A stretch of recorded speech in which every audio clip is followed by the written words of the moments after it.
नमस्कार, मी प्रणाली कापसे. वृत्तवेधच्या बातमीपत्रात आपल्या सर्वांचं स्वागत. सुरुवातीला एक नजर ठळक घडामोडींवर.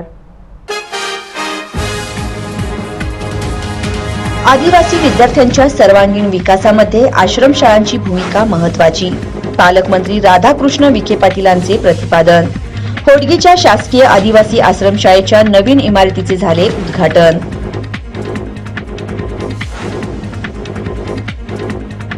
महिला दिनी महापालिका देणार 227 विद्यार्थिनींना सायकलची भेट. आयुक्त शीतल तेली उगलेंच्या संकल्पनेतून स्तुत्य उपक्रमाचे होणार आयोजन.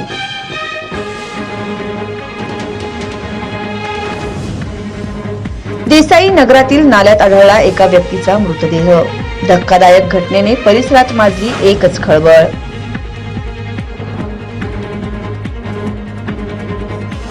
आणि ढाब्यावर दारू पिणे पडले महागात. 6 मद्यपींसह हॉटेल फ्रेंड्स चालकाविरुद्ध गुन्हा दाखल.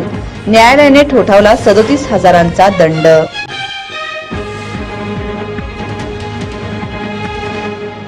आदिवासी विद्यार्थ्यांच्या सर्वांगीण विकासामध्ये आश्रमशाळांची महत्त्वाची भूमिका असल्याचे प्रतिपादन पालकमंत्री राधाकृष्ण विखे पाटील यांनी होडगीच्या शासकीय आदिवासी आश्रमशाळेच्या नवीन इमारतीचे उद्घाटनाप्रसंगी व्यक्त केले. राज्यातील आदिवासी विद्यार्थ्यांच्या सर्वांगीण विकासाच्या दृष्टीने गुणवत्तापूर्ण शिक्षण देण्यासाठी आदिवासी विकास विभागामार्फत नाविन्यपूर्ण उपक्रम राबवण्यात येतात. आदिवासी विद्यार्थ्यांच्या शैक्षणिक विकासासाठी आदिवासी विकास विभागांतर्गत शासकीय आश्रमशाळा कार्यरत आहेत. आदिवासी विद्यार्थ्यांच्या सर्वांगीण विकासामध्ये या आश्रमशाळांची महत्त्वाची भूमिका असून आश्रमशाळांचे योगदानही उल्लेखनीय आहे, असे प्रतिपादन राज्याचे महसूल, पशुसंवर्धन व दुग्ध व्यवसाय विकास मंत्री तथा जिल्ह्याचे पालकमंत्री राधाकृष्ण विखे पाटील यांनी केले आहे. शासकीय आदिवासी आश्रमशाळा होडगी येथे नवीन शालेय इमारतीचे उद्घाटन व आदर्श आश्रमशाळा बहुउद्देशीय सभागृह पायाभरणी कार्यक्रमात ते बोलत होते. यावेळी खासदार रणजितसिंह नाईक निंबाळकर, आमदार सुभाष देशमुख, माजी मंत्री प्राध्यापक लक्ष्मण ढोबळे, जिल्हाधिकारी मिलिंद शंभरकर, एकात्मिक आदिवासी विकास प्रकल्पाधिकारी मनीषा आव्हाळे आदी मान्यवर व्यासपीठावर उपस्थित होते. दक्षिण सोलापूर तालुक्यातील पर्यटन स्थळासाठी विशेष निधी द्यावा, तसेच वनक्षेत्राच्या जागेमध्ये बांबू लागवड करून स्थानिकांना रोजगार मिळवून देण्यासाठी आवश्यक उपाययोजना कराव्यात. आश्रमशाळेतील विद्यार्थ्यांना अधिकच्या सुविधा उपलब्ध करून देण्यासाठी निधीची उपलब्धता व्हावी, अशी मागणी आमदार सुभाष देशमुख यांनी केली. दरम्यान मान्यवरांच्या हस्ते परिसरात वृक्षारोपण करण्यात आले. तसेच मान्यवरांचा सत्कार आश्रमशाळेतील विद्यार्थ्यांच्या हस्ते करण्यात आला. पालकमंत्री राधाकृष्ण विखे पाटील यांनी निवेदन न स्वीकारल्याने जनहित शेतकरी संघटनेचे अध्यक्ष प्रभाकर देशमुख यांनी नियोजन भवनात विविध घोषणा देत गोंधळ घातल्याचे दिसून आले. पालकमंत्री राधाकृष्ण विखे पाटील 2 दिवस सोलापूर दौऱ्यावर आले असून नियोजन भवन या ठिकाणी विविध विषयांवर बैठक संपन्न होत आहे. बैठकीसाठी उपस्थित झालेल्या पालकमंत्र्यांना निवेदन देण्यासाठी जनहित शेतकरी संघटनेचे जिल्हाध्यक्ष प्रभाकर देशमुख आले असता त्यांनी विविध मागण्यांचे निवेदन पालकमंत्र्यांना देण्याचा प्रयत्न केला, परंतु पालकमंत्र्यांनी निवेदन स्वीकारले नसल्याने प्रभाकर देशमुख हे आक्रमक झाले. त्यानंतर त्यांनी विविध घोषणा देत नियोजन भवनामध्ये एकच राडा घातल्याचे दिसून आले. दरम्यान पोलिसांनी प्रभाकर देशमुख यांना शांत करण्याचा प्रयत्न केल्यानंतर देशमुख यांनी त्यांच्या सहकाऱ्यांसह पालकमंत्र्यांची गाडी फोडण्याच्या घोषणा दिल्या. गडबडीचा पुण्याला कामासाठी आहे. त्या पालकमंत्र्यांची गाडी पुढे जिल्ह्यात पालकमंत्री शेतकऱ्यासाठी काम करतोय. मला अडचण बोलताय बघा. डॉक्टर बाबांचे चालत पोलीस स्टेशनच्या मागचा दारूची गर्दी चालू आहे. दारूची जबर करायची. पालकमंत्री छोटा आहे. ह्या पालकमंत्र्यांची गाडी फुटली पाहिजे. यांनी राजीनामा द्यावा.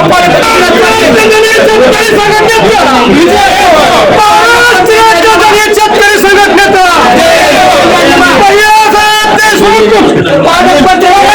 पालकमंत्री राजीनामा.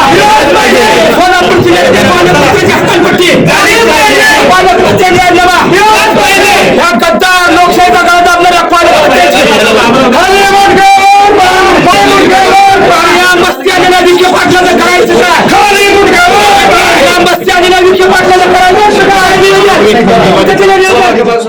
करकम येथील पोलीस ठाण्याच्या नूतन इमारतीचे उद्घाटन समारंभ पालकमंत्री बाळासाहेब विखे पाटील यांच्या हस्ते करण्यात आले. करकम तालुका पंढरपूर येथील पोलीस ठाण्याच्या नूतन इमारतीचा उद्घाटन समारंभ शनिवार दिनांक 4 मार्च 2023 रोजी सोलापूर जिल्ह्याचे पालकमंत्री राधाकृष्ण विखे पाटील यांच्या हस्ते करण्यात आला. यावेळी त्यांनी काळाच्या ओघामध्ये नवनवीन तंत्रज्ञान विकसित होत आहे, त्याचा चांगल्या प्रकारे उपयोग होत असतानाच गुन्हेगारही त्या तंत्रज्ञानाचा वापर करून आपल्या गुन्ह्यांमध्ये उपयोग करू लागले आहेत. पूर्वीचे पोलीस स्टेशन, त्यांची कार्यपद्धती, त्यावेळची गुन्हेगारी व आजच्या काळामध्ये खूपच बदल झाले आहेत. त्यामुळे पोलीस दलाचेही आधुनिकीकरण होणे गरजेचे आहे. नवीन तंत्रज्ञानाची माहिती पोलीस दलातील कर्मचारी व अधिकाऱ्यांना मिळाली पाहिजे. गुन्हेगाराकडून अत्याधुनिक AK-47 सारख्या शस्त्रास्त्रांचा वापर करण्यात येत आहे. त्यामुळे पोलीस दलानेही नवीन शस्त्रांची माहिती करून घेणे आवश्यक आहे. टप्प्याटप्प्याने सरकारकडून पोलीस दलाच्या आधुनिकीकरणास सुरुवात करण्यात आली आहे. पोलीस दलातील बदल हा समाज हितासाठीच होतो आहे. गुन्हेगारांना कोणतीही जात, धर्म, पंथ नसतो. गुन्हेगार हा गुन्हेगारच असतो. समाजाचे संरक्षण करण्याची जबाबदारी प्राधान्याने शासनाची व पोलीस दलाची आहे. पोलिसांना योग्य त्या सुविधा प्राप्त करून देण्याचा प्रयत्न राज्य सरकारकडून करण्यात येत आहे. राज्याचे पोलीस प्रशासन विपरीत परिस्थितीमध्येही चांगले काम करत आहे. राजकारणासाठी पोलीस दलाचा वापर करण्यात येऊ नये, अशा प्रकारचे मनोगत त्यांनी व्यक्त केले. आमचे मित्र सन्माननीय प्रशांत पारिचारक, आपल्या या कोल्हापूर परिक्षेत्राचे महानिरीक्षक सन्माननीय सुनील कोयारी साहेब, इथं प्रत्येक पुजारी म्हणायचं. ते पंढरपूर आल्यामुळे त्यांचं फुलारी तर पुजारी होत चाललं होतं. सन्माननीय फुलारी साहेब. खासदार रणजितसिंह नाईक निंबाळकर यांनी तक्रारदाराकडून आलेल्या तक्रारीची नोंद करण्यापूर्वी दोन्ही गटाच्या लोकांबरोबर चर्चा व समुपदेशन करून त्यातून विधायक मार्ग काढण्याचा प्रयत्न संबंधित पोलीस अधिकाऱ्यांनी करावा. तसेच माझ्या लोकसभा मतदारसंघात सुसज्ज अशा प्रकारची पोलीस कार्यालयाची इमारत झाल्याचे पाहून समाधान वाटले आहे. यावेळी त्यांनी करकम येथे अप्पर तहसीलदार कार्यालय व्हावे, शिवकालीन तलावाची दुरुस्ती करण्यात यावी, करकम परिसरामध्ये काही दिवसांपूर्वी 2 विद्यार्थिनींचा अपघाती मृत्यू झाला, त्याबद्दल त्या विद्यार्थिनींच्या कुटुंबियांना आर्थिक मदत देण्यात यावी, अशा प्रकारची मागणी केली. यावेळी पोलीस अधिकारी, कर्मचारी, आमदार बबनदादा शिंदे, माजी आमदार प्रशांत परिचारक यांनीही आपली मनोगते व्यक्त केली. या उद्घाटनाप्रसंगी खासदार रणजितसिंह नाईक निंबाळकर, आमदार बबनदादा शिंदे, माजी आमदार प्रशांत परिचारक, विपो महानिरीक्षक कोल्हापूर परिक्षेत्र सुनील फुलारी, जिल्हाधिकारी सोलापूर मिलिंद शंभरकर, सोलापूर ग्रामीण पोलीस अधीक्षक शिरीष सरदेश पांडे, अप्पर पोलीस अधीक्षक हिम्मत जाधव व इतर पोलीस अधिकारी, कर्मचारी तसेच करकम पोलीस ठाण्याच्या हद्दीतील 27 गावातील अधिकारी, पदाधिकारी व नागरिक मोठ्या संख्येने उपस्थित होते. नजीकच्या काळात बार्शी तालुका, वैराग, पांगरी, कुंडुवाडी या ठिकाणच्या पोलीस स्टेशनच्या इमारतींकरिता गृहनिर्माण, पोलीस गृहनिर्माण व कल्याण महामंडळातर्फे मान्यता. जागतिक महिला दिनी महापालिका प्रशासन 227 विद्यार्थ्यांना सायकल भेट देणार असून पालिका आयुक्त शीतल तेली यांच्या संकल्पनेतून स्तुत्य उपक्रमाचे आयोजन होणार आहे. सोलापूर महापालिकेच्या शाळेतील 8वी आणि 9वीत शिकणाऱ्या 227 विद्यार्थिनींना महिला दिनानिमित्त सायकलींचे वाटप करण्यात येणार असल्याची माहिती महापालिका आयुक्त शीतल तेली उगले यांनी दिली. महापालिका आयुक्त शीतल तेली उगले यांच्या संकल्पनेतून यंदाच्या वर्षीपासून हा नवीन उपक्रम हाती घेण्यात येत आहे. त्याची सुरुवात महिला दिनी होत आहे. हा कार्यक्रम महापालिकेच्या कॅम्प शाळेत दिनांक 8 मार्च रोजी सकाळी 8 वाजता होणार आहे. महापालिकेच्या वतीने असा उपक्रम पहिल्यांदाच हाती घेण्यात आला आहे. या कार्यक्रमाला महापालिका आयुक्त शीतल तेली उगले, उपायुक्त विद्या पोळ, सहाय्यक आयुक्त पुष्पगंधा भगत यांच्यासह सर्व अधिकारी उपस्थित राहणार आहेत. महापालिका शाळेतील विद्यार्थिनींना शाळेत येताना वाहनाची अडचण येऊ शकते, ती गरज ओळखून या कारणास्तव शाळेतील गळती होऊ नये हा मुख्य उद्देशातून महापालिका शाळेतील विद्यार्थिनींना सायकलींचे वाटप करण्यात येणार आहे. दरम्यान 10वी पूर्वीच एखादी विद्यार्थिनीने शाळा सोडल्यास त्यांच्याकडून दिलेली सायकल परत घेण्यात येणार आहे. 10वी पर्यंतचे शिक्षण पूर्ण व्हावे हा या मागचा मुख्य उद्देश असल्याचेही त्यांनी सांगितले. या दिवशी महापालिकेच्या सर्व शाळेतील 8वी आणि 9वीच्या मिळून 227 मुलींना सायकली देण्यात येणार आहेत. या सायकली Kotak Mahindra bank, Punjab national bank यांच्या CSR फंडातून देण्यात येणार आहेत. याशिवाय सरकारचे प्रशासकीय सल्लागार प्रवीण सिंग परदेशी यांच्या कन्येच्या वतीने तब्बल 1 लाख रुपयांची मदत केल्याची माहिती आयुक्त शीतल तेली उगले यांनी दिली. पर्ल गार्डन जवळ महापालिकेची जलवाहिनी फुटली असून या नाल्यावरच जलवाहिनीला फ्लो मीटर लावले आहे. मात्र यावरून स्काडा प्रणाली कामात बट्ट्याबोळ होत असल्याचा आरोप केला जातोय. स्मार्ट सिटी योजनेतून पाणीपुरवठा सुरळीत व नेटक्या पद्धतीने व्हावा या उद्देशातून करण्यात येत असलेल्या स्काडा प्रणाली अंतर्गत काम करताना पर्ल गार्डन जवळ दुसऱ्यांदा जलवाहिनी फुटली आहे. यामुळे लाखो लिटर पाणी शेजारील नाल्यात वाहत जात आहे. नाल्यावरच जलवाहिनीला फ्लो मीटर लावल्याने स्काडा प्रणाली कामात बट्ट्याबोळ होतो की काय असा सवाल उपस्थित होत आहे. सोलापूर स्मार्ट सिटी योजनेअंतर्गत शहरातील पाणी पुरवठ्याचे नेटके नियोजन करण्यासाठी स्काडा ही अत्याधुनिक प्रणाली कार्यान्वित करण्यात येणार आहे. या प्रणालीचे काम 10 फेब्रुवारीपासून सुरू करण्यात आले आहे. याच काळाप्रमाणे अंतर्गत महापालिकेच्या जलवाहिनीवर फ्लो मीटर बसविणे तसेच व्हॉल्व्ह बसविण्याचे काम अंतिम टप्प्यात आले आहे. 90% काम पूर्ण झाले आहे. दरम्यान पर्ल गार्डन जवळ जलवाहिनीवर फ्लो मीटर लावण्याचे काम करण्यात येत आहे. दरम्यान येथील जलवाहिनी फुटल्याने लाखो लिटर पाणी नाल्यामध्ये वाहत जात आहे. उन्हाळ्याच्या तोंडावरच शहरात पाणीपुरवठा विस्कळीत झाला आहे आणि नेमकं या कामाअंतर्गत जलवाहिनी फुटली आहे. त्यातच पर्ल गार्डन जवळील नाल्यावर ही जलवाहिनी जात असून नेमकं या ठिकाणीच फ्लो मीटर जलवाहिनीला बसवण्यात आले आहे. पावसाळ्यात हा नाला वाहून जाताना या जलवाहिनीत नाल्याचे पाणी जाऊ शकते. यामुळे दूषित पाणी लोकांना पाणी पुरवठा होण्याची चिंता व्यक्त होत आहे. स्काडा प्रणाली कामाचा बट्ट्याबोळ होतो की काय असा सवाल उपस्थित होत आहे. पर्ल गार्डन जवळील नाल्यावरून जलवाहिनी जाते आणि नेमके त्या ठिकाणीच फ्लो मीटर बसवण्यात आले आहे. पावसाळ्यात नाल्याचे पाणी या जलवाहिनीत जाऊ शकते अशी शंका उपस्थित होत आहे. या संदर्भात महापालिका आयुक्त शीतल तेली उगले यांना विचारले असता तांत्रिक माहिती घेण्यात आली. या संदर्भात महापालिका आयुक्त शीतल तेली उगले यांना विचारले असता तांत्रिक माहिती घेण्यात येईल, त्यानंतर संबंधितांना सूचना करण्यात येईल असे त्यांनी स्पष्ट केले. दरम्यान स्काडा प्रणाली अंतर्गत होणाऱ्या कामाकडे महापालिका आयुक्तांनी गांभीर्याने लक्ष देऊन आवश्यक त्या सूचना करण्याची गरज वर्तवली जात आहे. महापालिकेच्या मक्तेदारांना मुदतीत काम करणे बंधनकारक करण्यात आले असून अन्यथा दंडात्मक कारवाई करून मुदतवाढ दिली जाणार असल्याचे सांगण्यात आले. सोलापूर महापालिका अंतर्गत विविध विकास कामे करणाऱ्या मक्तेदारांना यापुढे मुदतीत काम करणे बंधनकारक राहणार आहे. मुदतीत काम न करणाऱ्या मक्तेदारांना आता दंड आकारून मुदतवाढ देण्यात येईल असे महापालिका आयुक्त शीतल तेली उगले यांनी स्पष्ट केले. महापालिकेच्या वतीने विविध विकास कामांचा मक्ता मक्तेदारांना दिला जातो. मात्र ही कामे मुदतीत होणे गरजेचे आहे. त्यासाठी आता सर्व मक्तेदारांना मुदतीत काम करणे बंधनकारक करण्यात आले आहे. मुदतीत काम न केल्यास संबंधित मक्तेदारांवर दंड आकारण्यात येईल आणि त्यानंतरच मुदतवाढ देण्यात येईल असे महापालिका आयुक्तांनी सांगितले. दरम्यान काही मक्तेदार हे त्यांच्या क्षमतेपेक्षा अधिक कामे घेऊन ठेवतात. अशा मक्तेदारांना आता यापुढे नवीन कामे मिळणार नाहीत. कराराप्रमाणे मुदतीत विकास कामे पूर्ण होणे गरजेचे आहे. त्यासाठी अटी व शर्तींमध्ये बदल करण्यात येत आहेत.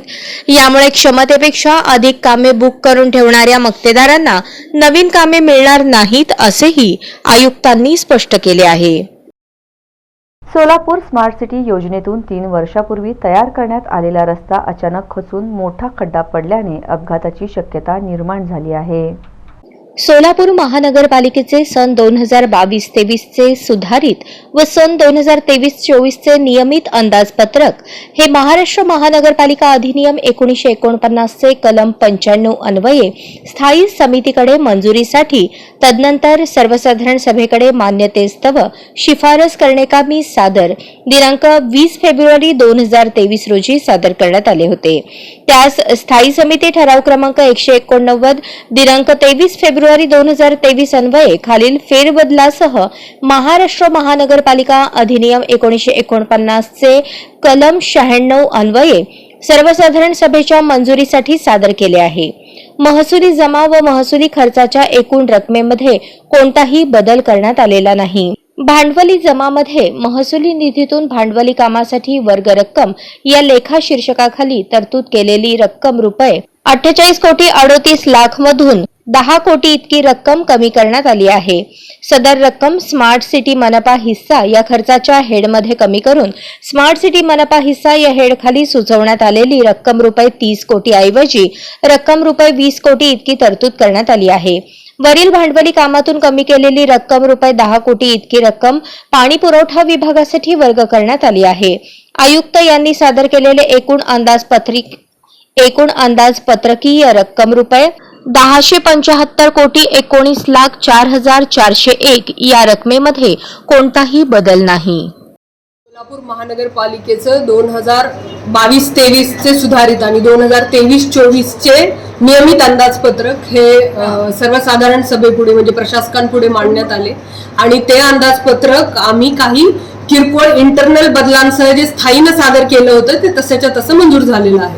असं हे अंदाजपत्रक एकूण मनपाचं उत्पन्न, त्यानंतर सगळ्या राज्य आणि केंद्र शासनाच्या योजना त्यांचा निधी आणि आम्ही जे कर्ज उभारणार आहोत त्याचा निधी असं टोटल मिळून 1,075 कोटी 19,04,401 रुपयाचं असं हे अंदाजपत्रक आज महासभेनं किंवा प्रशासकांनी मान्यता याला दिलेली आहे.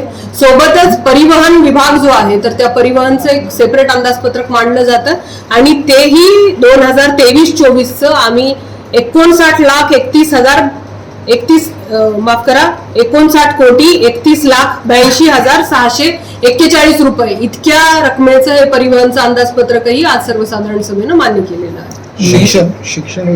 शिक्षण विभागाचं अंदाजपत्रक हे जे जनरल बजेट आहे आपलं नियमित अंदाजपत्रक त्याच्यामध्येच त्याचा समावेश करण्यात आला.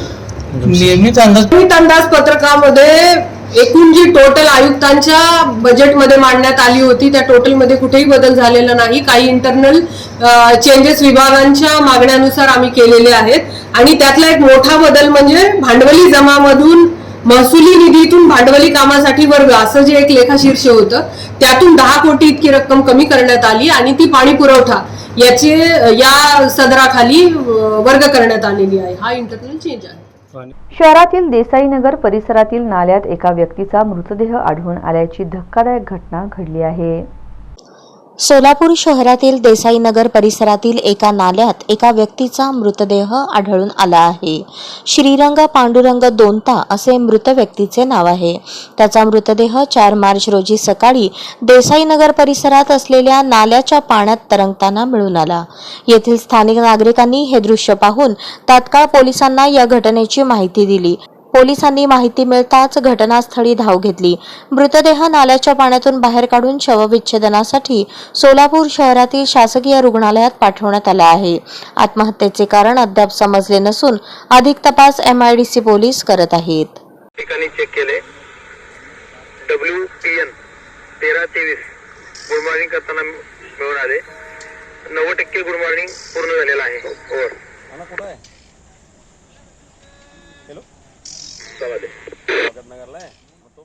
राज्य उत्पादन शुल्क विभागाने 6 मद्यपींसह हॉटेल फ्रेंड्स चालकांविरुद्ध कारवाई करत गुन्हा दाखल केल्यानंतर न्यायालयाने 37,000चा दंड ठोठावला. सोलापूर शहरातील हॉटेल ढाब्यांवर बसून दारू पिणाऱ्यांविरुद्ध राज्य उत्पादन शुल्क विभागाचे धाड सत्र सुरूच असून शुक्रवारी रात्रीच्या सुमारास शहरातील मजरेवाडी होडगी रोडवरील हॉटेल फ्रेंड्स या ठिकाणी धाड टाकून ढाबा चालकासह त्या ठिकाणी दारू पिताना आढळून आलेल्या 6 मद्यपी ग्राहकांविरुद्ध गुन्हे दाखल करण्यात आले आहेत. राज्य उत्पादन शुल्क विभागाच्या दुय्यम निरीक्षक उषा किरण मिसाळ यांच्या पथकाने मजरेवाडी होडगी रोडवरील रेल्वे रुळा शेजारील हॉटेल फ्रेंड्स मध्ये धाड टाकून हॉटेल चालक प्रणय कल्लप्पा जमादार वय 32 राहणार सैफुल सोलापूर याच्यासह मद्यपी ग्राहक पांडुरंग विठ्ठल माने, गणेश दिलीप पुकाळे, आदित्य युवराज चंदन शिवे, म्हाळसाकांत मोहन पवार, श्रीकांत दत्तात्रय पाटील व अंकुश तुकाराम वरवटे यांना अटक केली आहे. त्यांच्या ताब्यातून 180 मिली क्षमतेच्या रॉयल स्टॅग व्हिस्कीच्या 2 बाटल्या, मॅकडोवेल नंबर 1 व्हिस्कीच्या 2 बाटल्या, कार्लबर्ग स्ट्रॉंग बियर बाटल्या व 14 प्लास्टिक ग्लास असा एकूण 1410 रुपये किमतीचा मुद्देमाल जप्त केला आहे. सर्व आरोपींविरुद्ध महाराष्ट्र दारूबंदी कायदा 1949 चे कलम 68 अ, ब व 84 नुसार गुन्हा दाखल करून गुन्ह्याचे तपास अधिकारी यांनी 4 मार्च रोजी 1 दिवसात गुन्ह्याचे आरोपपत्र माननीय न्यायालयात दाखल केले असता श्रीमती नम्रता बिरादार न्यायदंडाधिकारी दारूबंदी न्यायालय सोलापूर यांनी तात्काळ निकाल देत ढाबा चालकाला 25,000 व मद्यपी ग्राहकांना प्रत्येकी 2,000 असा एकूण 37,000चा दंड ठोठावला आहे. ही कारवाई राज्य उत्पादन शुल्क अधीक्षक नितीन धार्मिक यांच्या मार्गदर्शनाखाली निरीक्षक संभाजी फडतरे, सुनील कदम, दुय्यम निरीक्षक उषा किरण मिसाळ, सुरेश झगडे, सुनील पाटील, सहाय्यक दुय्यम निरीक्षक मुकेश चव्हाण, जवान प्रकाश सावंत, वाहन चालक रामचंद्र मदने यांच्या पथकाने पार पाडली. प्रजासत्ताक दिनी दिल्ली येथील कर्तव्य पथावरील परेडमध्ये महाराष्ट्राच्या वतीने 3.5 शक्तिपीठाचा देखावा असणारा चित्ररथास देशात दुसरा क्रमांक मिळाला. प्रजासत्ताक दिनी दिल्ली येथील कर्तव्य पथावरील परेडमध्ये महाराष्ट्राच्या वतीने 3.5 शक्तिपीठांचा देखावा असणाऱ्या चित्ररथास देशात दुसरा क्रमांक मिळाला होता. या चित्ररथाचे आगमन होताच हा चित्ररथ पाहण्यासाठी शहरासह तालुकावासियांनी भर उन्हात गर्दी केली होती.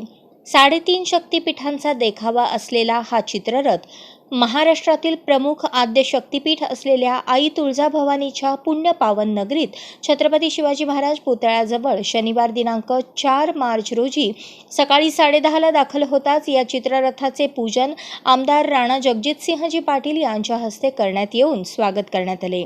त्यानंतर हा चित्ररथ छत्रपती संभाजीराजे पुतळा ते भवानी रोड ते श्री तुळजाभवानी मंदिर महाद्वार या परिसरात आणण्यात आला.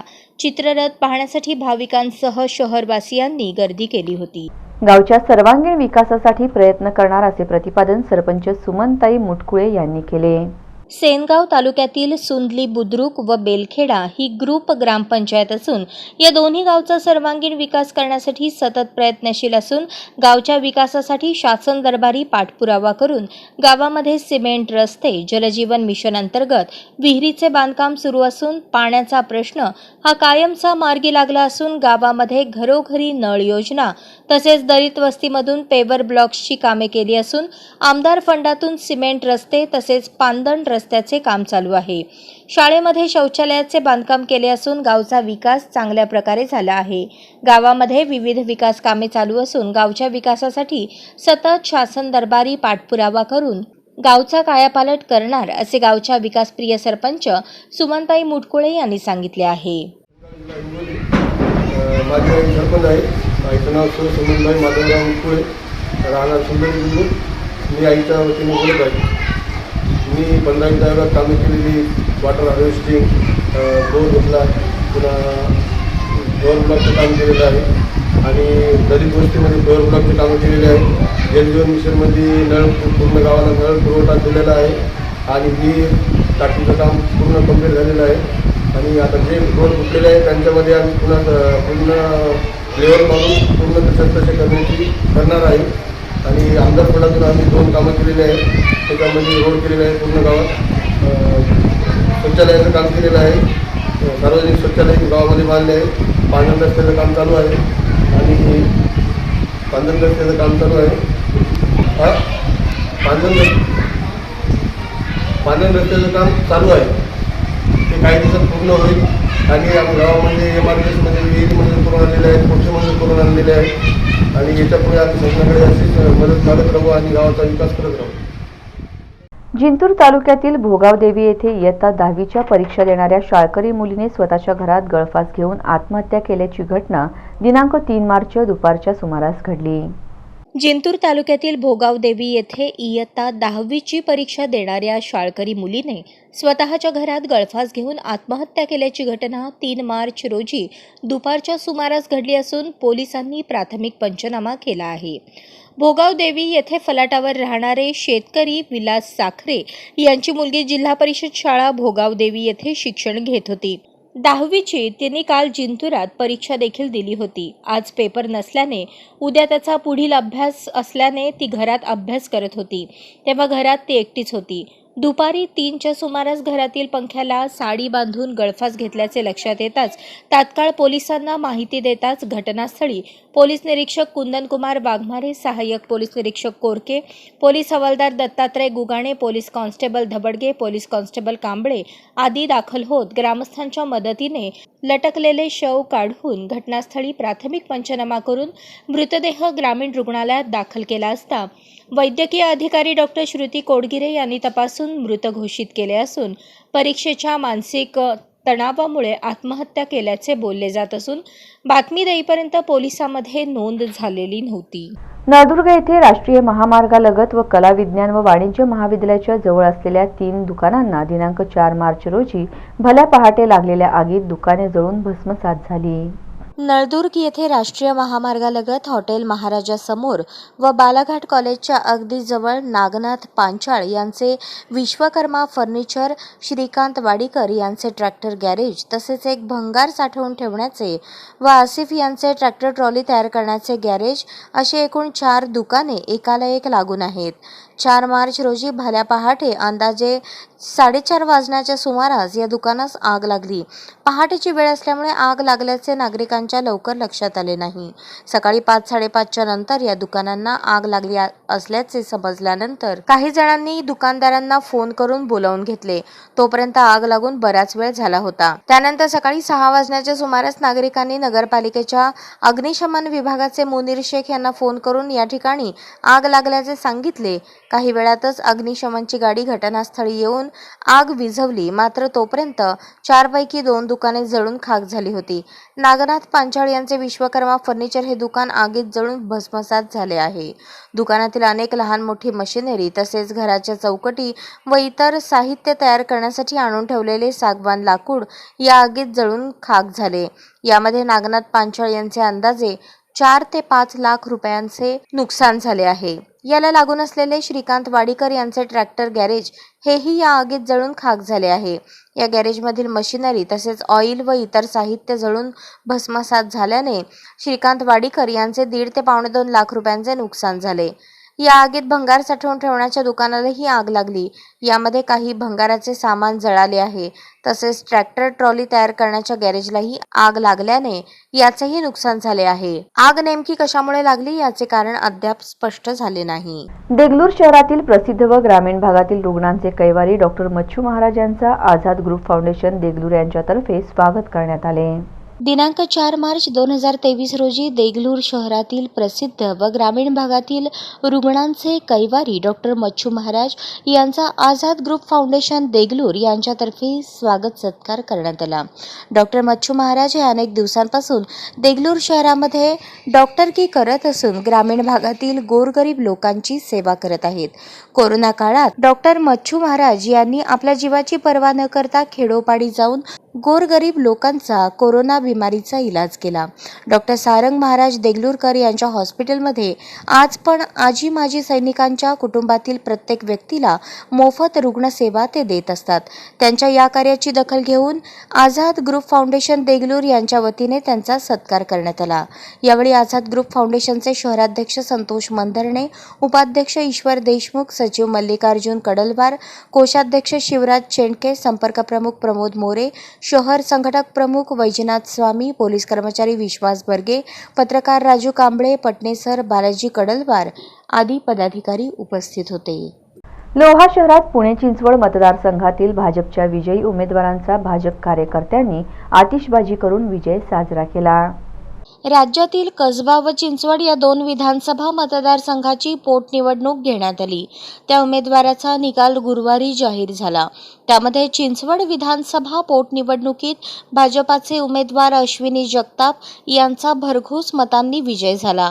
या विजयाचा लोहा भाजपा संपर्क कार्यालयासमोर फटाक्यांची आतिषबाजी करत जल्लोष साजरा करण्यात आला. संपूर्ण राज्याचे लक्ष लागून असलेल्या चिंचवड विधानसभा पोटनिवडणुकीत भाजपकडून अश्विनी जगताप या उमेदवार होत्या. निवडणूक प्रचाराची संपूर्ण जबाबदारी भाजपच्या प्रमुख नेत्यांवर देण्यात आली.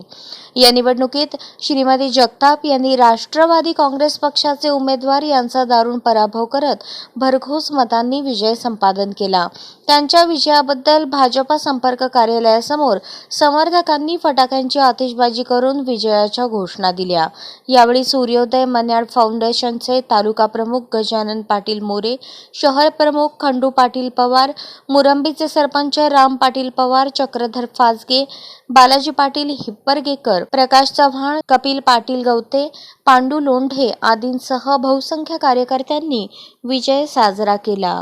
बातमीपत्राच्या शेवटी पुन्हा एक नजर ठळक घडामोडींवर. आदिवासी विद्यार्थ्यांच्या सर्वांगीण विकासामध्ये आश्रमशाळांची भूमिका महत्त्वाची. पालकमंत्री राधाकृष्ण विखे पाटीलांचे प्रतिपादन. होडगीच्या शासकीय आदिवासी आश्रमशाळेच्या नवीन इमारतीचे झाले उद्घाटन.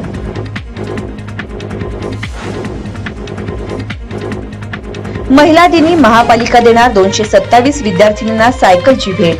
आयुक्त शीतल तेली उगलेंच्या संकल्पनेतून स्तुत्य उपक्रमाचे होणार आयोजन.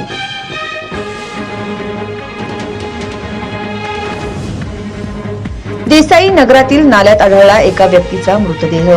धक्कादायक घटनेने परिसरात माजली एकच खळबळ.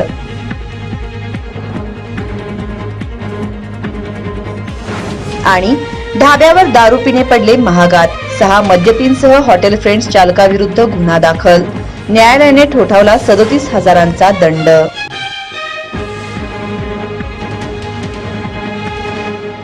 या बातम्यांसह इथेच थांबूयात. पुन्हा भेटूयात पुढील बातमीपत्रात. तोपर्यंत नमस्कार.